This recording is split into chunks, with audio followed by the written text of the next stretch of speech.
Pete, in a million years, you could probably never guess where I'm going with the first question, but here goes. I'm probably the biggest Atlanta Braves fan you've ever dealt with. And when I was a freshman in college and working at a campus radio station, I was able to pull a piece of wire copy from Milt Richmond from UPI, who reported in that piece of wire copy that Pete Rose was signing as a free agent with the Atlanta Braves. All these years later, I still want to know what happened. Why didn't you sign there? Well, first of all, Mr. Turner was a nice guy. Matter of fact, when I flew to Atlanta to meet with him, he picked myself and my lawyer up at the airport.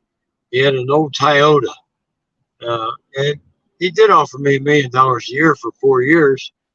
But what happened there is I just didn't think that I could turn that team around at that time. And at that stage of my career, I wanted to go to a winning team, a team that had really good players on it. And in those days, the Atlanta Braves weren't that team. I liked Mr. Turner. He was very nice. But you got to go where you're going to be happy. And at that stage of my career, I had to go where I thought I had a chance to go in the World Series. And I ended up doing that. It just took an extra year when I went to Philadelphia in '79 because we won the World Series in 1980. Pete, I've always believed that all these years later, that Big Red Machine group in the mid 70s is the best baseball team I have ever seen. And we'll get into sort of the everyday lineup in a minute. But how much of that was Sparky Anderson? Well, first of all, the Big Red Machine had white stars, black stars, and Latino stars, and a Hall of Fame manager. And by the way, when we're talking about Sparky, he was like a dad to me. Most street smart guy I've ever met. And everybody in those days that managed knew baseball, but Sparky knew more about his players than most managers in those days. And that's all managing is knowing your players and trying to figure them out, and asking them to do this or asking them to do that. It's all about situations. And Sparky was just street smart. He was really street smart, not book smart. He was street smart. And Sparky probably understood people more than anybody I've been around. And that's why he was so successful. Was there one player in the Go everyday ahead. lineup of the Big Red Machine that you could not afford to lose, even with that assemblage of talent? Well, we had players on the Big Red Machine that were you couldn't replace them. The greatest catcher ever, Johnny Bench. The greatest second baseman ever, Joe Morgan. The only Cuban ever to make the Hall of Fame, Tony Perez. Then you had guys, second line guys like Foster, Geronimo, Griffey, people like that. But Joe Morgan was the smartest player I ever played with. And when you got that kind of talent, and they're all playing together, which Sparky made sure that we did, hey, you're going to win a lot of games. And we won more games in the '70s than anybody. We went to the World Series in '70, '72, playoffs in '73, World Series in '75, World Series in '76. So there was a reason why we did that. That's because we were well positioned at every position. Pete, in my lifetime, I think one of the greatest baseball achievements I've ever seen was your 44-game hitting streak. Harder than DiMaggio's for a series of reasons. Talk to me about some memories you have of that streak. Well, I had one time in Philadelphia when I was 0 for 3 or 0 for 4, and we needed to get me another at bat, and the team batted around, and I got another at bat in the top of the ninth, and I dropped a bunt down to extend the hitting streak. But that was a lot of fun for me because I was doing what I was paid to do, get base hits, and I just happened to do it 44 games in a row. I know one guy that enjoyed it, and that was Ted Turner. because when I went to Atlanta and played 3 games, he sold out 3 straight games. And then on the 4th game, the hitting streak ended at 44 games in a row. But other than that one game, I didn't ever come close to ending the hitting streak during the course of the game. And it was fun. It was fun because, once you got over 30, 32, 33, 34, something like that, then the national press started traveling with you. And I used to meet with the press before every game and after every game. We had a public relations director named Jim Ferguson, and he really kept the writers away from the other players as far as being in the clubhouse. He made it real easy for me. Pete, in your book that I have read, My Prison Without Bars, you talk about a trip you took overseas with Joe DiMaggio. Did he ever talk to you about that? Oh, we exchanged about 56 in a row and 44 in a row. And by the way, when I went to Vietnam with him in '67, he was a delight. I mean, he was the best. I mean, he was so good with those soldiers over in Vietnam. I'll never forget how he treated them. He almost bowed down to those guys when we walk into a room and you have a colonel or a general or a staff sergeant or a private. He treated them all the same with so much respect. It was unbelievable to be part of that. Pete, now I'm going to ask you all the stuff that you get in any of these interviews that you end up doing. So there's nothing very original on my end. But in '89, I had become a sports talk show host in Nashville. And I used to make the joke that if I wanted to show up having played golf, that all I needed to do was open the phones and say, okay, how should baseball handle Pete Rose? What I want to know is this. If Bart Giamatti had lived, do you think you would still be permanently ineligible? No. I think he suspended me for a year, and I could go back and talk to him. And then 4 days after he suspended me, he died of a heart attack. Believe it or not, I got along with Bart. When he used to come on the road occasionally, he would have me come up to his room and just talk about things that would make the game of baseball better. Because at that time, I was the top player in the game, and he always wanted advice as far as the game of baseball and running the game of baseball. And he was a fair man, so I think he probably would have given me a second chance. Have you given up on the idea that in your lifetime you will get in the Hall? It's close because I've been suspended since 1989. That's a long time. So, but you always keep your fingers crossed, and you always think there'll come a day when baseball will give you a second opportunity. This is a country where you get second opportunities.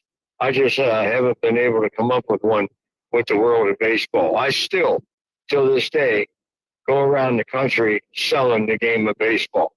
I do not badmouth the game of baseball. I don't badmouth the players playing the game of baseball today. I'm always very positive when I'm talking about the game of baseball. Have you ever met with Rob Manfred? Yeah, I met with him one time. He was a nice guy. Let me tell you something. These commissioners of these sports got a tough job because of guys like me. We make their job tougher. But Manfred's he's an honest guy. I think he believes in the world we live in. I think he believes in second chances. It's just we're in a situation where I think he thinks he would be not agreeing with Bart Giamatti if he reinstated me. One of those, I'll carry on Bart Giamatti's legacy. Did he essentially say that to you? No, he didn't say anything to me. He was very positive with me. When I left the office, I thought I was going to get reinstated. But somewhere along the line, he changed his mind. It's out of my control. Let me try that don't mean I got to be bitter. I'm the one that screwed up. I'm the one that messed up. But like everybody else that messes up in this country, a lot of times you get a second chance. I won't need a third. I won't need a third chance. But I'm running out of time. You know, today's my birthday. I'm 82 years old. Happy birthday. Wow. 82. That's starting to make me feel old. So in that whole in that whole process, you know, once they know that there's certain things that have been going on, what's your biggest regret that if you could do one thing over once you knew they had the goods, what would you do differently? Oh, I did. I did just come clean. I never did think they had the goods. It's just like today on the Major League Baseball network. You can bet on the games during the games. They update in the sixth inning, the eighth inning. You know, everywhere you turn on the TV today, they're talking about betting on baseball. And that's what I did. I was just before my time, so to speak. But there again, I can't get around it. I'm the one that messed up, and I'm the one paying the consequences. So, you know, I'd have been better off if I took steroids. I'd have been better off if I was an alcoholic. I'd have got a second chance. But gambling, I understand that. I knew what happened in 1919. I had nothing to do with that. Joe Jackson took money to throw World Series games. I bet on my own team to win, not to lose, to win every night. That's how much faith I had in my players. So from here on in, is there virtually no strategy on your end? And I guess what I'm asking is, if that's the case, what would have to happen for you to get in? Commissioner Manfred would have to lift the ban. Then see, that's the thing about me. There's been a lot of guys suspended, but they always been able to get on the ballot. I've never been on the ballot for the Hall of Fame.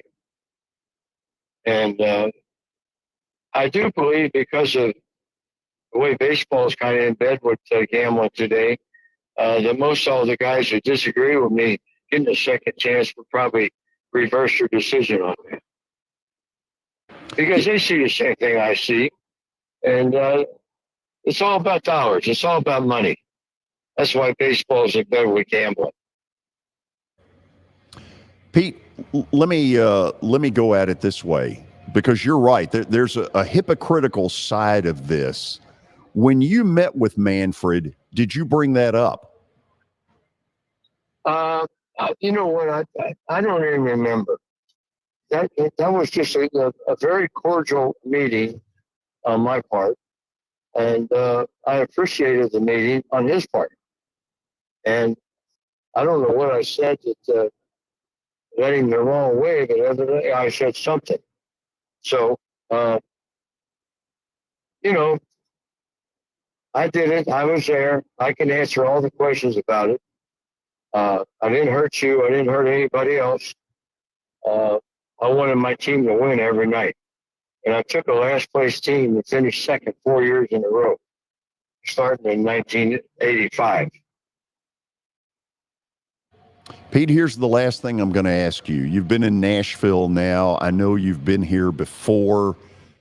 Do you think this is a city capable of being a Major League Baseball city? Nashville? Yes. Yeah, because they support hockey. They certainly support their football teams around here, the college teams. You know, Larry Schmittou used to own the team, the Nashville Sounds, and they were our AAA team. And we used to play here once a year on our way up from spring training. We would play the Nashville Sounds. You know, I think it's a better opportunity here in Nashville than it would be in Montreal. I don't think it's going to work in Vegas unless you get a new stadium, because it's too damn hot in the summertime. Plus, the only stadium they got there for baseball is, hell, they do that in Oakland. You can't survive in the Major League Baseball world with 10, 12,000 people a game, 81 times. Now, if you're going to be competitive, you got to spend the dollars. These guys are making a lot of money. 300-400 million now. These guys are signing for. God bless them. You know, I remember in 1979, I became the highest paid player in sports, making $810,000 a year. Because at that time, there was a basketball player named David Thompson from North Carolina State that played for the Denver Nuggets. And at that time, he made $800,000. But in 78, I got my 3,000 hit, and I hit 44 straight games. And I told the guy at the Phillies I wouldn't be the highest paid player in sports. And he gave me $810,000. He must have been bad at math because he could have gave me $801,000.